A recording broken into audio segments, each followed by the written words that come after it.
तो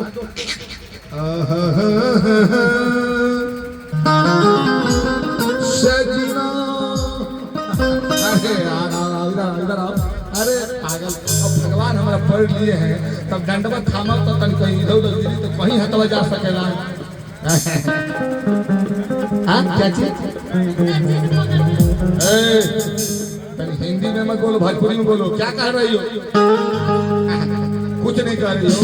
सुन सुन, यही ठंडा की मौसम में भैया सुरेंद्र बाबू मौसा ठंडा का बहाना, ठंडा वाला बात बताओ, ठंडा वाला बात बताओ मौसा, ठंडा वाला। वाह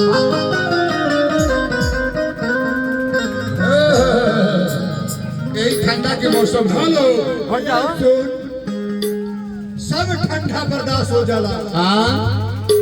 सब ठंडा बर्दाश्त हो जाला, लेकिन मार्च वाला जो ठंडा बा, मार्च वाला, अरे बाप हो बाप। हाथ मैं को सटा के बोला कि हड्डियां छेद के लागेला। आई मार्च वाला ठंडवा हड्डियां छेद के लागेला। ई जने हड्डियां बखा ए तेरे मारा हम मार दे। चुप रहो, समझे बात के मौसा बताओ। मार्च के महीना में जाड़ा गुजरा किया। आई ये तोरी बोही को मैंने गुजरात वाला करिया का आप मौसा गुजरात वाला यही महीने में जब जाड़ा बर्दाश्त ना भइल ते वो पंडित जी बाछी बेच के रजाई बनवाइले रहल। लेकिन ये ठंडिया एक जगह शादी करा के परदेश चल गया। उनका औरत जनबा ठंडा में रजाई ओढ़ के सोने में आप फिरह का बात बोलत क्या बोलत है मौसी नहीं फिरह का बात बोलत है उसे बात दिल देता है भाई हर दिल देता है रो रो दुहाई किसी से कोई प्यार ना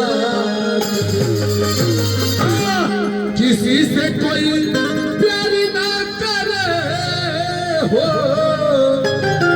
किसी से कोई प्यार ना करे भाई। अरे बड़ी महंगी पड़ेगी जुदाई किसी से कोई प्यार ना करे। यही भाव में कह दिया का कह दिया ड्यूटी जी तसैया जाड़ा में तसैया जाड़ा में तरजऊ जाड़ा में कवना करेगी रजाई लेखा तसैया जाड़ा में कवना करेगी रजाई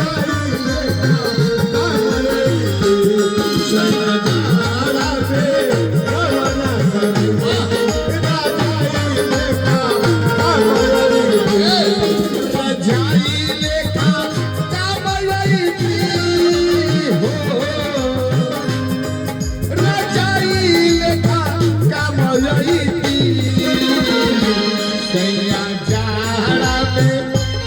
जब